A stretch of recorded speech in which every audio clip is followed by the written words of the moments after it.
Iya, kalau dianggap bahwa ini kegagalan di eranya Pak Joko Widodo, ini adalah sebuah sinyal memang di era Pak Joko Widodo, jangan-jangan bukan gagal, tapi memang kasus korupsi itu tidak mau diberantas. Pengamat politik Citra Institute, Efriza mengungkap sejumlah alasan mengapa kasus korupsi besar baru terungkap di era pemerintahan Presiden Prabowo Subianto. Salah satu yang menjadi sorotan adalah korupsi tata kelola minyak mentah di lingkungan Pertamina dengan kerugian negara mencapai triliunan rupiah. Berdasarkan penyelidikan Kejaksaan Agung, Kejagung, dugaan korupsi terjadi antara 2018 hingga 2023.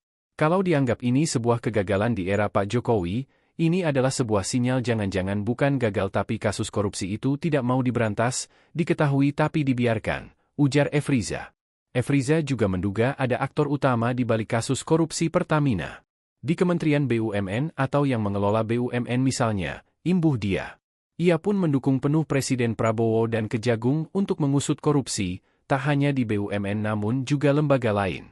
Iya, kalau dianggap bahwa ini kegagalan di eranya Pak Joko Widodo, ini adalah sebuah sinyal memang di era Pak Joko Widodo, jangan-jangan bukan gagal, tapi memang kasus korupsi itu tidak mau diberantas, diketahui tapi dibiarkan. Nah, ini adalah suatu hal yang kok bisa sampai 5 tahun. Ini yang perlu diselesaikan, diusut oleh Kejagung. Dan yang kedua, jangan-jangan Pak Jokowi sebagai presiden mengetahui kasus itu tapi tidak punya keberanian untuk memprosesnya.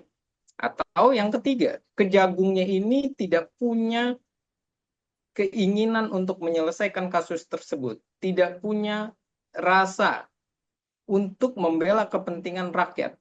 Rasa membela kepentingan rakyat itu harus hadir di dalam setiap pejabat publik.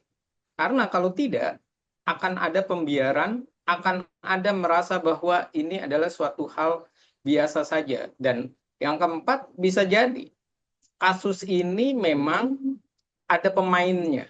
Pemain dalam tanda kutip ini adalah aktor utamanya yang berada di posisi puncak dari Kementerian BUMN misalnya, atau yang mengelola BUMN, ataupun di dalamnya itu tanpa dilakukan pengawasan yang ketat, karena kesadaran bahwa ada kasus ini dan kemudian pengawasan itu tidak terlalu ketat supaya tidak muncul ke permukaan.